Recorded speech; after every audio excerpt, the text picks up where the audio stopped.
네, 오늘 교회 안에 더해주신 모든 형제 자매님들, 지체분들로 인해서 주님을 찬양합니다. 주님 오시는 그날까지 우리가 함께 사랑하며 또 함께 섬기며 그렇게 주님 맞이하기를 원합니다.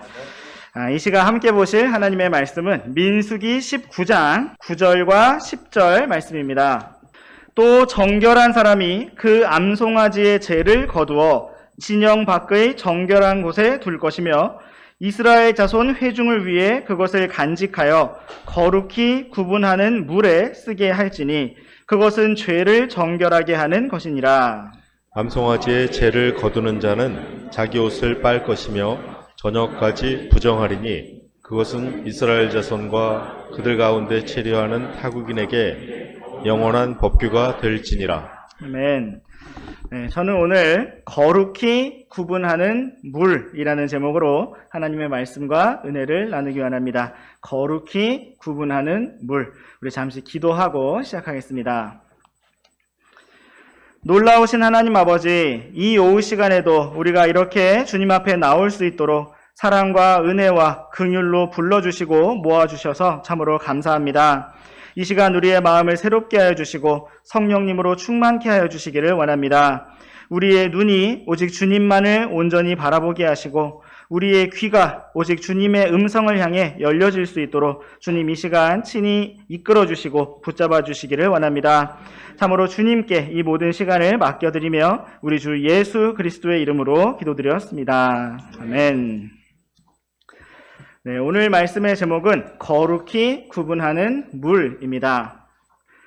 2003년 12월 겨울 저는 26사단 불무리 신병교육대에 입소하게 되었습니다. 저는 비록 공익근무 요원이었지만 최소한의 훈련을 받기 위해서 2003년의 마지막과 2004년의 새해를 걸친 그 한 달 동안을 군대에서 보내게 되었습니다. 주일에는 훈련을 하지 않았고 종교 활동을 하거나 휴식을 취하는 일정이 있었습니다. 토요일 저녁이 되니 벌써 훈련병들 사이에 소문이 돌았습니다. 천주교는 간식으로 햄버거 세트를 준다더라. 불교는 컵라면을 준다더라. 교회는 초코파이와 야쿠르트를 준다더라 하는 소식들이 들려왔습니다. 종교에 크게 관심이 없는 훈련병들은 간식을 따라서 종교 활동에 참여하였습니다. 저도 살짝은 햄버거에 유혹을 받았지만 그래도 교회 가야지 라고 생각하면서 교회로 향했습니다. 예배 시간에 목사님의 설교를 잘 들어보았는데 처음에 성경 한 구절을 읽고 나서는 훈련병 생활, 군대 생활에서 힘을 내라는 내용이 대부분이었습니다. 설교를 마치면서는 세례를 받고 싶은 사람들을 앞으로 나오라고 초청하였습니다. 지금 세례를 받으면 작은 수첩 성경을 선물로 주고 초코파이를 하나 더 준다고 하였습니다. 설교 시간에 주 예수님의 십자가 복음을 전하지도 않았으면서 갑자기 초코파이를 미끼로 세례를 주겠다고 하는 상황이 너무나 당황스러웠습니다. 옆에서 계속 졸고 있던 다른 훈련병들은 초코파이를 하나 더 먹기 위해서 앞으로 나갔습니다. 사실 저도 초코파이를 하나 더 먹고 싶어서 나갈까 하고 잠시 고민을 했지만 그래도 초코파이 하나에 저의 신앙 양심을 팔 수가 없어서 꼭 참았습니다. 훈련병들이 일렬로 줄을 서서 앞으로 나가자 목사님은 그릇에 손을 담갔다가 빼면서 훈련병들에게 물을 뿌렸습니다. 그렇게 긴 행렬이 다 지나고 난 뒤에 목사님은 마침 기도를 하였는데 오늘 이렇게 많은 사람들이 구원받게 해주셔서 감사합니다 라고 기도를 하였습니다. 저는 그 상황이 너무나 충격적이었습니다. 일반 교회에 복음이 없다는 것을 알고는 있었지만 이렇게까지 엉터리로 구원에 대해서 이야기한다는 사실이 너무나 당황스러웠습니다. 오늘 우리가 함께 읽은 민수기 19장 9절 말씀에서는 거룩히 구분하는 물, 죄를 정결하게 하는 물에 대해서 말씀하고 있습니다. 또한 잠시 민수기 19장 18절과 19절 말씀을 눈으로 훑어보시면 바로 이 거룩히 구분하는 물을 부정한 자에게 뿌리라고 말씀하시는 것을 볼 수가 있습니다. 바로 이렇게 물을 뿌려서 거룩히 구분한다는 개념이 어쩌면 세례의 근거로 보여질 수도 있을 것인데, 과연 민수기 19장에서 말씀하시는 거룩히 구분하는 물이 어떠한 것인가를 오늘 우리가 함께 살펴보고자 합니다.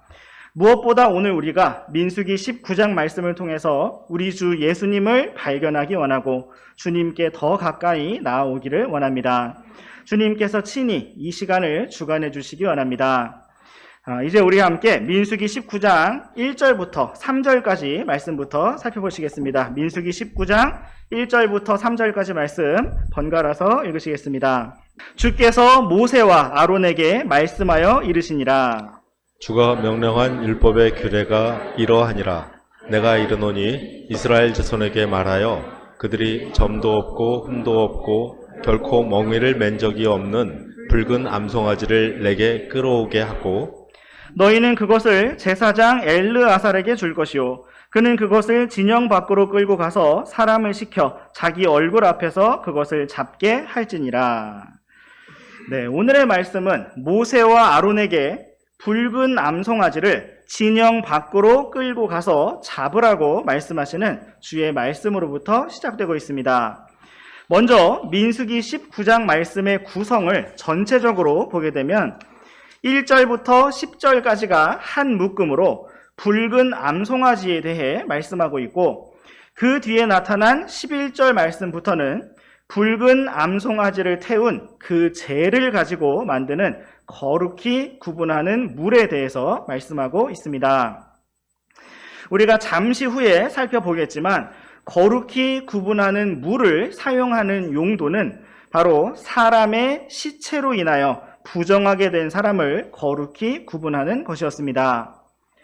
이 당시 이스라엘 백성의 상황을 기억해 보시면 바로 며칠 전에 모세와 아론에게 도전하였던 고라와 다단과 아비람의 무리들이 죽었고, 백성들 가운데 유명했던 통치자 250명이 죽었으며, 백성들 가운데 임한 재앙으로 14,700명이 죽었습니다.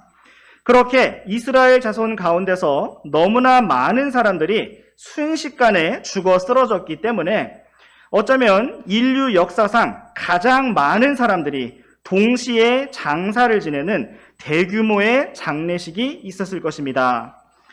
죽은 자들과 살아있는 자들 사이에 섰던, 향로를 들고 섰던 아론 역시 죽은 자들로 인해서 부정하게 되었다고 할 수가 있을 것입니다.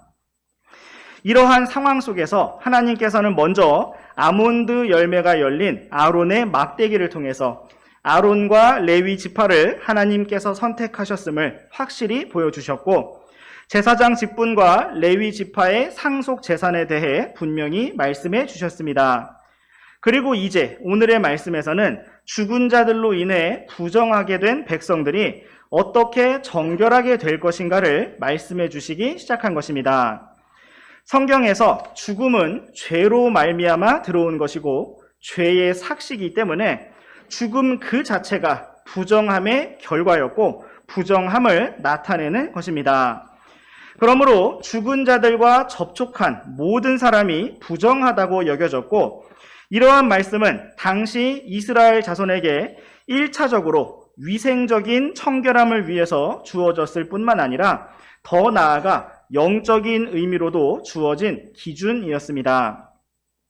민수기 19장 2절 말씀에서는 세 가지 특징을 가진 특별한 희생물이 요구되고 있습니다. 그것은 첫 번째로 점도 없고 흠도 없어야 한다라는 특징이었고, 두 번째로 결코 멍에를 맨 적이 없어야 한다라는 특징이었으며, 세 번째로 붉은색의 암송아지여야 한다라는 것이었습니다. 이 희생물은 바로 우리 주 예수님을 정확히 보여주고 있습니다. 주 예수님께서는 흠도 없고 점도 없는 하나님의 어린 양이시기 때문입니다. 잘 아시는 말씀이지만 우리 함께 베드로전서 1장 19절 말씀을 보시겠습니다. 시작. 흠도 없고 점도 없는 어린 양의 피 같은 그리스도의 보배로운 피로 된 것이니라. 아멘. 우리 주 예수 그리스도께서는 흠도 없고 점도 없는 죄가 없으신 완전하신 하나님의 어린 양이십니다. 그러므로 우리는 주 예수 그리스도의 보배로운 피를 힘입어서 구속, 곧 죄들의 용서를 받았고 완전한 구원을 받았습니다. 다시 민수기 19장 말씀으로 돌아오셔서 계속해서 민수기 19장 2절 말씀에 나타난 희생물의 두 번째 특징을 살펴보면 결코 멍에를 맨 적이 없어야 한다고 말씀하셨습니다. 결코 멍에를 맨 적이 없다는 것은 말 그대로 어떠한 짐 아래에도 있지 않았다는 것인데, 이것은 한 번도 죄의 속박 아래 있지 않았던 주 예수님을 보여주는 예표입니다. 주 예수님께서는 바로 우리의 슬픔과 고통을 담당하시고 우리의 죄의 짐을 지시며 우리와 함께 멍에를 지시고 우리에게 안식을 주신 분이십니다. 또한 마지막 특징은 붉은 암송아지였어야 한다는 것인데, 여기에서 붉은색은 바로 죄를 상징하고 또한 피를 상징하는 것입니다. 이사야서 말씀에서는 하나님께서 너희 죄들이 주홍 같을지라도 진홍같이 붉을지라도 눈같이 양털같이 희게 될 것이라고 말씀하셨습니다. 이것은 주 예수님께서 친히 우리를 위해 죄가 되셨고 또한 피를 흘리셨음을 예표로 보여주는 것입니다. 계속해서 민수기 19장 3절 말씀을 보시면 이렇게 준비된 붉은 암송아지를 제사장 엘르아살에게 주라고 말씀하셨습니다. 여기에서 아론에게 주라고 하지 않으신 것은 아론 역시 죽은 자들로 인해서 부정하게 된 상태였기 때문일 것이라고 여겨지고, 또한 아론의 뒤를 이을 그 다음 대제사장이 바로 엘르아살이므로 보다 더 많은 훈련의 기회를 주신 것이라 여겨집니다. 일반적인 희생물은 성막 앞에서, 제단 앞에서 잡았지만 이 말씀에서는 진영 밖에서 희생물을 잡게 하라고 말씀하고 있습니다. 이 말씀 역시 예루살렘 성문 밖에서 죽임을 당하신 우리 주 예수님을 정확하게 보여주고 있습니다. 이제 우리 함께 계속해서 민수기 19장 4절부터 6절까지 말씀 번갈아서 읽어보시겠습니다. 제사장 엘르아살은 자기 손가락에 그것의 피를 찍어 회중의 성막 앞에서 똑바로 앞을 향해 그것의 피를 7번 뿌리고 사람을 시켜 그 암송아지를 자기 눈앞에서 태우게 하되 그것의 가죽과 고기와 피와 똥을 태우게 할 것이니라. 또 제사장은 백향목과 우슬초와 주홍색 실을 취해 그 암송아지를 태우는 불 가운데 그것을 던질 것이며, 제사장 엘르아살은 4절 말씀과 같이 붉은 암송아지의 피를 손가락에 찍어 회중의 성막 앞에서 똑바로 7번을 뿌려야 했습니다. 이것은 진영 밖에서부터 성막을 향하여 나아가는 유일한 길, 새롭고 살아있는 길이 오직 주 예수님의 피로 말미암아 열린다는 것을 상징적으로 보여주는 것입니다. 오늘날 사람들은 하나님께 나아가는 길, 구원받는 길이 여러 가지라고 말하지만 성경은 오직 한 길, 주 예수님밖에 없다고 말씀하고 있습니다.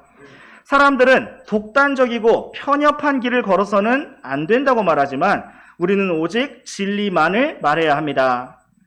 사람들이 편협한 길을 가지 않기 위해서 월드컵에 참여한 모든 나라에게 우승컵을 주거나 한 번이라도 경기에 참여한 모든 선수에게 MVP를 주지 않는 것처럼 우리는 단지 편협하지 않기 위해서 길이 아닌 것을 그것도 길이다라고 말해줄 수가 없습니다. 죄인이 하나님 앞에 나올 수 있는 길은 오직 하나밖에 없으며 그 유일한 길은 주 예수 그리스도이십니다. 제사장 엘르아살이 희생물의 피를 7번 뿌린 것은 이 유일한 길이 바로 완전한 길이라는 사실을 보여주는 것입니다. 5절 말씀에서는 붉은 암송아지의 모든 것을 다 태우게 하라고 말씀하셨습니다. 가죽과 고기와 피와 똥을 모두 다 태우는 것은 바로 전부를 불태워 드리는 번제 헌물을 의미하는 것입니다. 이처럼 주 예수님께서는 우리를 위하여 자신의 전부를 다 주셨습니다. 또한 제사장은 6절 말씀처럼 백향목과 우슬초와 주홍색 실을 취해 그 불 가운데로 던져야 했습니다. 백향목은 당시 주변 지역에서 가장 비싸고 고급스러운 목재였습니다. 다윗은 왕이 된 이후에 대언자 나단에게 나는 백향목 집에 거하는데 하나님의 궤는 휘장에 거한다고 말하면서 성전을 짓고자 하는 마음을 표현한 적이 있습니다. 이처럼 백향목은 왕의 집을 짓는 데 사용되는 영광스러움, 부요함을 상징하는 나무였습니다. 다음으로 우슬초는 당시 주변 지역에서 가장 흔하게 볼 수 있는 잡초와 같은 풀이었습니다. 이와 같이 우슬초는 낮아짐과 평범함을 상징하는 것입니다. 또한 주홍색 실은 그 색깔 그대로 우리 주 예수님의 보혈을 상징하고 있습니다. 흠도 없고 점도 없고 결코 멍에를 맨 적이 없는 붉은 암송아지의 전부를 진영 밖에서 태우는 그 불 가운데 백향목과 우슬초와 주홍색 실을 던져 넣은 것은 가장 높으신 영광의 하나님께서 낮고 낮은 이 땅에 오시고 사람이 되셔서 바로 우리를 위해 피 흘려 죽으신 복음을 정확하게 보여주고 있습니다. 계속해서 우리와 함께 7절부터 10절까지 말씀도 번갈아서 읽어보시겠습니다. 그런 다음 제사장은 자기 옷을 빨고 물로 자기 살을 씻은 뒤에 진영에 들어갈지니 제사장은 저녁까지 부정하리라. 그것을 태우는 자는 물로 자기 옷을 빨고 물로 자기 살을 씻을 것이요 저녁까지 부정하리라.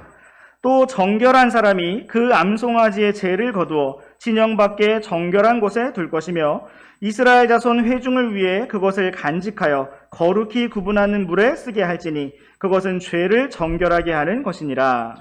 암송아지의 죄를 거두는 자는 자기 옷을 빨 것이며 저녁까지 부정하리니 그것은 이스라엘 자손과 그들 가운데 체류하는 타국인에게 영원한 법규가 될지니라. 네, 하나님께서는 이 일에 참여하는 모든 사람이 저녁까지 부정하게 될 것이라고 말씀하셨습니다. 7절 말씀과 같이 손에 피를 찍어서 뿌리는 제사장도 부정하게 되고 8절 말씀과 같이 제사장 앞에서 희생물을 태우는 자도 부정하게 되며 10절 말씀처럼 암송아지의 죄를 거두는 자도 부정하게 될 것이라고 말씀하셨습니다.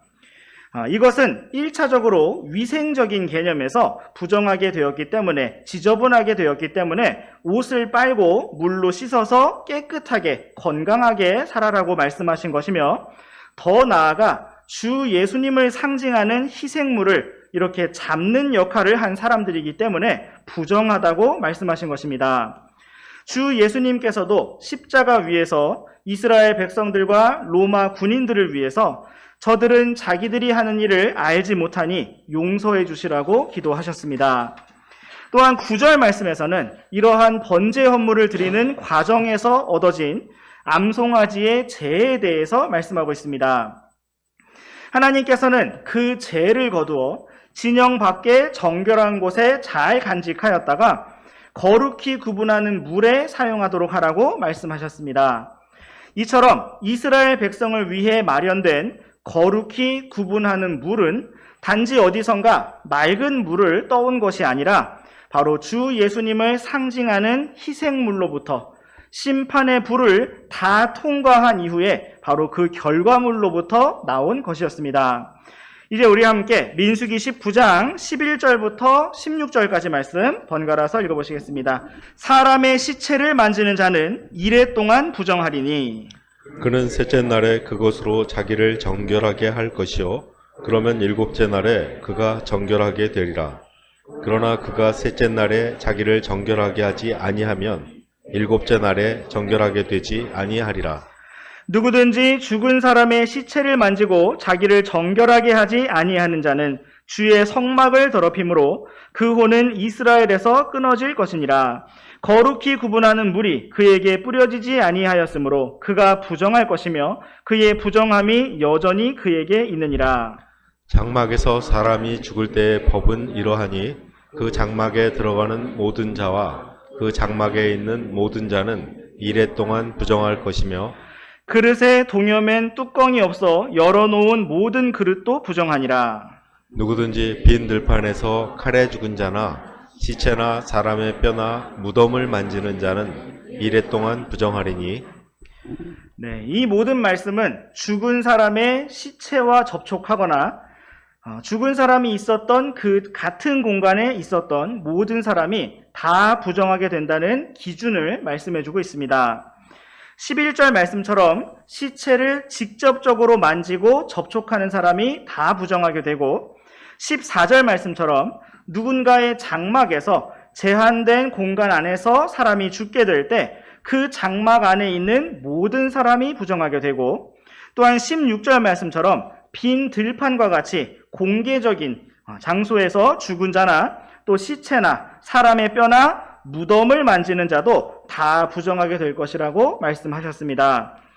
이 말씀들을 볼 때 당시 이스라엘 자손 가운데 부정하지 않은 사람이 거의 없었을 것입니다. 거의 15,000명에 이르는 많은 사람들이 이틀 동안 동시에 죽음을 맞이하였기 때문에 그 주변에 있던 사람들과 장례식을 치른 가족들 그리고 그 이웃들이 다 부정하게 되었을 것입니다. 12절 말씀에서는 셋째 날에 정결하게 하고 일곱째 날에 정결하게 하라고 말씀하셨는데 이러한 말씀들을 통해서 볼 때 앞서 우리가 살펴보았던 고라와 다단과 아비람의 반역 사건 그리고 그 다음날 일어난 전체 회중의 반역 사건 그리고 그 다음날 아론의 막대기에 아몬드 열매가 열린 일까지의 이 모든 일들이 하루하루 연달아 일어나서 이제 셋째 날이 되었다는 사실을 생각해 볼 수가 있습니다. 바로 이 말씀을 주시는 바로 이날 제사장 엘르아살은 붉은 암송아지의 피를 뿌리고 그 죄를 모았어야 하는 것입니다.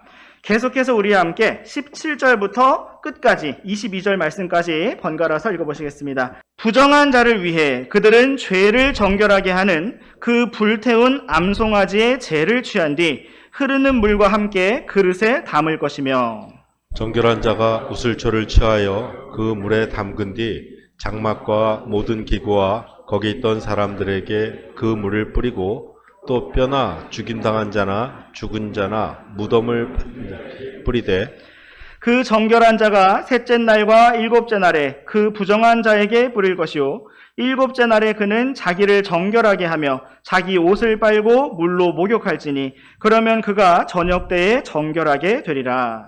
그러나 부정하게 될 그 사람이 자기를 정결하게 하지 아니하면 그가 주의 성소를 더럽혔으므로 그 혼은 회중 가운데서 끊어질 것이니라. 거룩히 구분하는 물이 그에게 뿌려지지 아니하였으므로 그는 부정하니라. 다음 규정은 그들에게 영속하는 법규가 될지니라. 즉 거룩히 구별하는 물을 뿌리는 자는 자기 옷을 빨지니 거룩히 구별하는 물을 만지는 자는 저녁까지 부정할 것이요. 그 부정한 자가 만지는 것은 무엇이든지 부정할 것이며 그것을 만지는 혼은 저녁까지 부정하리라. 17절 말씀에서는 불태운 암송아지의 죄를 흐르는 물과 함께 그릇에 담으라고 말씀하고 있습니다. 그리고 18절 말씀과 같이 정결한 자가 우슬초를 그 물에 담근 뒤 사람이 죽은 장막과 그 안에 있던 모든 기구와 또한 부정하게 된 사람들에게 뿌리라고 말씀하셨습니다. 19절 말씀과 같이 셋째 날과 일곱째 날에 뿌리라고 말씀하셨고 그렇게 물 뿌림을 받은 자가 일곱째 날에 자기 옷을 빨고 목욕하면 저녁 때에 정결하게 될 것이라고 말씀하셨습니다.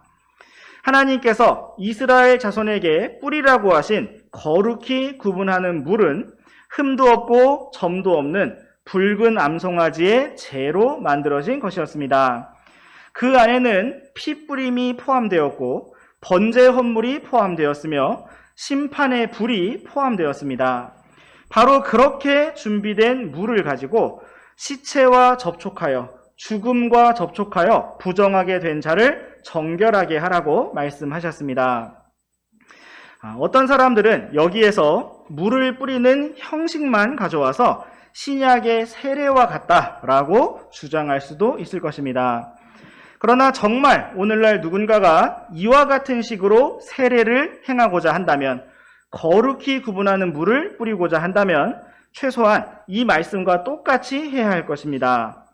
먼저 흠도 없고 점도 없는 한 번도 멍에를 맨 적이 없는 붉은 암송아지를 구해와야 할 것이고 성막과 진영을 준비해야 할 것이며 레위 지파의 제사장도 모셔와야 할 것입니다.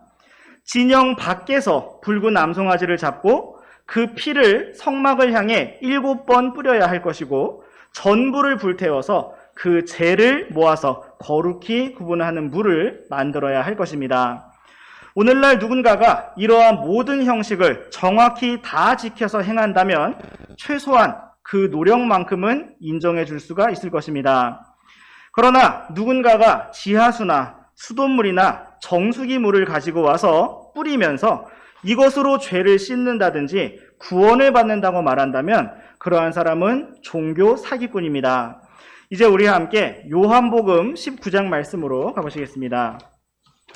요한복음 19장 34절 말씀을 우리 함께 읽어보시겠습니다. 시작.